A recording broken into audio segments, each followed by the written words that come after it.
அனைவருக்கும் வணக்கம். இந்த கிளாஸில் நாம ரெசெஷன்னா என்ன, டிப்ரெஷன்னா என்ன, இது ரெண்டுத்துக்கு இருக்கக்கூடிய வித்தியாசங்கள் என்ன அப்படிங்கிறத அந்த கிளாஸில் நம்ம பார்க்க போகிறோம். நம்ம கடந்த கிளாஸில் ரெசெஷன்னா என்ன அப்படிங்கிறத பார்த்துருப்போம். ரெசெஷன்னா என்ன, அது எப்படி உருவாகுது அப்படிங்கிறத பார்த்துருப்போம்.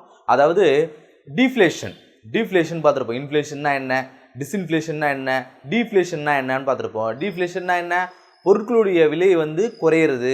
ஒரு 1000 ரூபாய் வித்துட்டு இருக்கிற ஒரு பொருள் ஒரு 500 ரூபாவா கம்மியாகுது, அது அப்படியே 100 ரூபாவா கம்மியாகுது அப்படின்னா அதை டீஃப்ளேஷன் சொல்லுவாங்க. அதாவது பேஸ் ப்ரைஸை விட ரொம்ப கீழே அதோடைய விலை போகுது அப்படிங்கிற அந்த சமயத்தில் டீஃப்ளேஷன் உருவாகும். அந்த டீஃப்ளேஷன் லீட்ஸ் டு ரெசெஷன், அதாவது பொருளாதார மந்தநிலை உருவாகும் அப்படிங்கிறத நம்ம கடந்த கிளாஸில் பார்த்துருப்போம். அந்த கிளாஸில் நீங்கள் பார்க்கல அப்படின்னா ஒரு தடவை அதை பார்த்துருங்க, அப்போ தான் இது புரியும். ஸோ ரெசெஷன்னா என்னன்னு சொன்னோம், பொருளாதார மந்தநிலை அப்படின்னு சொன்னோம். ஸோ டிப்ரெஷன்னா என்ன, ரெசெஷன்னா என்ன தெரியும் நம்மளுக்கு, பொருளாதார மந்தநிலையும் தெரியும். டிப்ரெஷன்னா என்ன அப்படின்னா ஒன்றுமே இல்லைங்க, இதுடைய எக்ஸ்ட்ரீம் வெர்ஷன் தான் டிப்ரெஷன். ரெசெஷனுக்கும் டிப்ரெஷனுக்கும் என்ன அப்படிங்கிறத யூஎஸ்ஏல ஒரு ப்ராவர்ப் மாதிரி, ஒரு பழமொழி மாதிரி அவங்க சொல்லுவாங்க. ரெசெஷன்னா என்னன்னா உங்கள் பக்கத்து வீட்டுக்காரருக்கு வேலை போகிறது, டிப்ரெஷன்னா என்னென்னா உங்களுக்கு வேலை போகிறது. ரெண்டுத்துக்கும் வித்தியாசம் இருக்குது இல்லையா? உங்கள் பக்கத்து வீட்டில் இருக்கிற உங்கள் ஃப்ரெண்டுக்கு வேலை போச்சு அப்படின்னா அதுக்கு பேர் ரெசெஷன். அதே உங்களுக்கே வேலை போயிடுச்சு அப்படின்னா அதுக்கு பேர் டிப்ரெஷன் அப்படின்னு யூஎஸ்ஏல சொல்லுவாங்க. இப்போ நாம் ரெசெஷன்னா என்ன, டிப்ரெஷன்னா என்ன அப்படிங்கிறத கொஞ்சம் விரிவாக பார்ப்போம். இதை 3 வகையாக ஐடென்டிஃபை பண்ணலாம் அப்படின்றாங்க. ஒரு பொருளாதார மந்தநிலை வருது, அது ரெசெஷனா இல்லை டிப்ரெஷனா அப்படிங்கிறத எப்படி ஐடென்டிஃபை பண்ணலான்னா இந்த 3 விஷயங்களில் பேஸ் பண்ணி நம்மளால் கண்டுபிடிக்க முடியும் அப்படின்னு சொல்கிறாங்க. என்னென்ன விஷயங்கள்?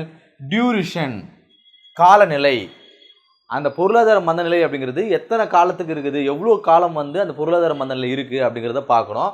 ஸோ அதை பேஸ் பண்ணி நம்ம கண்டுபிடிக்கலாம். அப்புறம் ஃபால் ஆஃப் ஜிடிபினா என்னென்னு இருக்குது நம்ம நாட்டில், இருந்தாலும் அது வருமானம்னு வச்சுக்கங்களேன், ஒரு நாட்டுடைய வருமானம்னு வச்சுக்கோங்க. சிம்பிளாக இப்போதைக்கு தெரிஞ்சுங்க. ஜிடிபினா என்னென்னு நான் ஃபியூச்சரில் சொல்கிறேன்.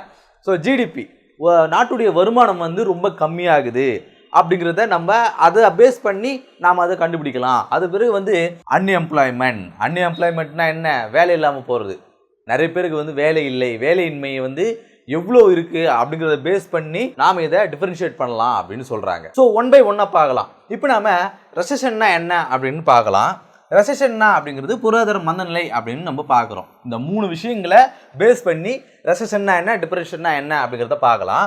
முதல்ல ரெசெஷன்னா என்ன அப்படின்னா 2008 2009 2008 நம்ம முன்னாடி சொல்லியிருப்பேன் போன கிளாஸ்லேயே. 2008 அமெரிக்காவில் ஒரு ரெசெஷன் வந்துச்சு, நிறைய பேர் வேலை விட்டு தூக்குனாங்க, ஐடி ஜாப்லாம் ரொம்ப ஃபெயிலியர் ஆகிடுச்சு அப்படிங்கிறது நான் சொல்லியிருப்பேன். ஸோ அதை தான் இங்கே மென்ஷன் பண்ணுறாங்க. 2008 அமெரிக்காவில் ஒரு ரெசெஷன் வந்துச்சு, பொருளாதார மந்தநிலை வந்துச்சு. அந்த ரெசெஷன் அப்படிங்கிறது 2008 2009 வரைக்கும் அது நீடிச்சுது. அதாவது 2 வருஷம் அங்கே யூஎஸ்ஏல ரெசெஷன் இருந்துதான். ஸோ இதை கிரேட் ரெசெஷன் அப்படின்னு சொல்கிறாங்களாம் யூஎஸ்ஏல என்ன சொல்கிறாங்களா, இந்த ரெசெஷனை 2008 2009 வந்த ரெசெஷனை கிரேட் ரெசெஷன் அப்படின்னு சொல்கிறாங்களாம். இது எத்தனை வருஷம் நீடிச்சுது அப்படின்னா 2 வருஷம். டியூரேஷன் எவ்வளோ? 2 வருஷம்.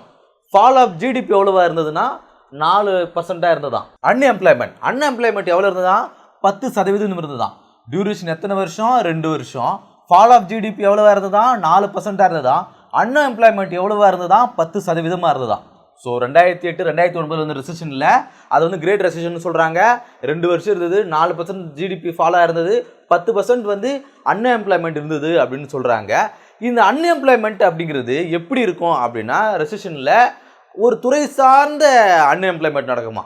அப்போ 2008 2009 ஃபினான்ஷியல் செக்டாரில் தான் அன்எம்ப்ளாய்மெண்ட் அதிகமாக இருந்ததா. எங்கெங்கே? பேங்கிங்கில், இன்சூரன்ஸில், இன்ஃபர்மேஷன் டெக்னாலஜி, இது மாதிரியான நிதி சார்ந்த துறைகளில் இந்த மாதிரி ரெசெஷன் நடந்ததாக சொல்கிறாங்க. ஸோ அதன் காரணமாக சொல்லியிருப்போம், நம்ம ஐடி ஃபீல்டில் நிறைய பேர் வேலை விட்டு தூக்குனாங்க அப்படிங்கிறத நம்ம அதன் பிறகு தான் ஐடி ஜாப்லாம் எடுக்கிறதுக்கு கொஞ்சம் இன்ஜினியரிங்கில் நிறைய பேர் பயந்தாங்க, அது நிலை இல்லாமல் இருக்குது அப்படிங்கிற காரணத்துக்காக. இது அது சொல்லியிருந்தோம், ஃபினான்ஷியல் செக்டர் ஒரு துறை சார்ந்து ஒரு குறுகிய காலகட்டம் குறைவான ஜிடிபி ஃபால் ஆகும், கொஞ்சம் குறைவான அன்எம்ப்ளாய்மெண்ட் இருக்கும் அப்படின்னு சொல்கிறாங்க. அதே நேரத்தில் இந்த ரெசெஷன் டைமில் 2008 2009 168 பேங்க் ஃபெயிலியர் நடந்ததான்.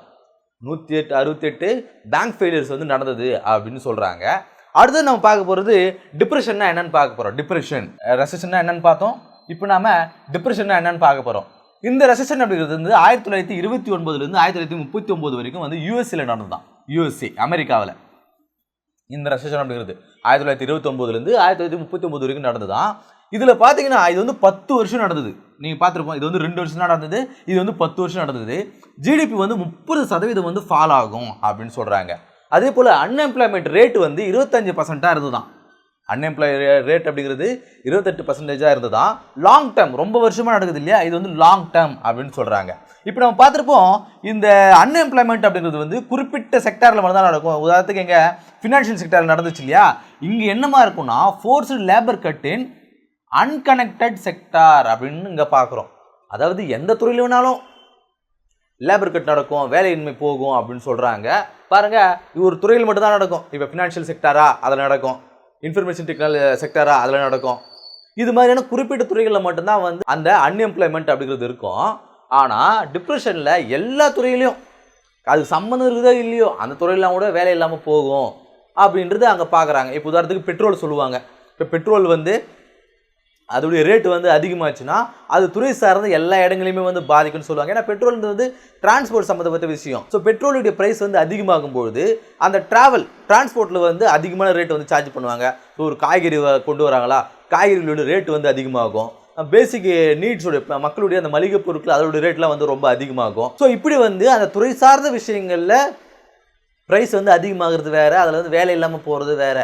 அதுக்கு சம்மந்தமே இல்லாமல் துறைகளெல்லாம் வந்து வேலை இல்லாமல் போகிறது இருக்குது இல்லையா. ஸோ அதெல்லாமே வந்து இந்த டிப்ரெஷனில் நடக்கும் அப்படின்னு சொல்கிறாங்க. ஸோ ரெண்டுத்துக்கு வித்தியாசம் அப்படிங்கிறத இப்போ நம்ம எளிமையாக பார்க்கலாம். எப்படி ரெசெஷன்னா என்ன, டிப்ரெஷன்னா என்ன. ரெசெஷன் அப்படிங்கிறது குறைவான வருடங்கள் நடக்கும். உதாரணத்துக்கு ரெசெஷன் அப்படிங்கிறது 2 வருஷம் இருக்கும். ஆனால் டிப்ரெஷன் அப்படிங்கிறது வந்து 10 வருஷம் நடக்கும். அதே போல் ஜிடிபி அப்படிங்கிறது 4% இருக்கும். ஆனால் ஜிடிபி அப்படிங்கிறது வந்து 30% இருக்கும். இதில் அன்எம்ப்ளாய்மெண்ட் அப்படிங்கிறது வந்து 10% இருக்கும். அன்எம்ப்ளாய்மெண்ட் ரேட் அப்படிங்கிறது வந்து 25% இருக்கும். அதே போல் இந்த அன்எம்ப்ளாய்மெண்ட் அப்படிங்கிறது வந்து ஒரு குறிப்பிட்ட செக்டாரில் மட்டும் தான் இருக்கும். ஒரு பர்டிகுலர் செக்டாரில் மட்டும் தான் அந்த அன்எம்ப்ளாய்மெண்ட் அப்படிங்கிறது இருக்கும். ஆனால் வந்து it force labour in unconnected sectors, சம்மந்தம் இல்லாத துறைகள்லாம் வந்து வேலையில் போவோம், அன்எம்ப்ளாய்மெண்ட் இருக்கும் அப்படிங்கிறத நம்ம இங்கே பார்க்குறோம். இங்கே நாம் ரெசெஷனில் 168 பேங்க் ஃபெயிலியர்ஸ் நடந்துச்சு அப்படிங்கிறத பார்த்தோம். இங்கே 7000 பேங்க் ஃபெயிலியர்ஸ் தான். பேங்க் ஃபெயிலியர் திவாலாகிறது, பேங்க் ஃபெயிலியர் நடந்தது அப்படிங்கிறத பார்க்குறோம். இங்கே பார்த்துருப்போம், இது வந்து 2 வருஷம் தான். அதுவும் இல்லாமல் இது வந்து ஃபினான்ஷியல் செக்டார்லேயே வந்து பாதிக்கும். ரெசெஷனால எக்கனாமிக் தானே. ஸோ அப்படி இருக்கும்பொழுது 7000 பேங்க் ஃபெயிலியர்ஸ் நடந்தது அப்படிங்கிறத இங்கே நாங்கள் பார்க்குறோம். ஸோ இந்த கிளாஸில் நம்ம ரெசெஷன்னா என்ன, டிப்ரெஷன்னா என்ன, அது ரெண்டுத்துக்கு வித்தியாசங்கள் என்ன அப்படிங்கிறத பார்த்தோம். அடுத்த கிளாஸை சந்திப்போம். நன்றி.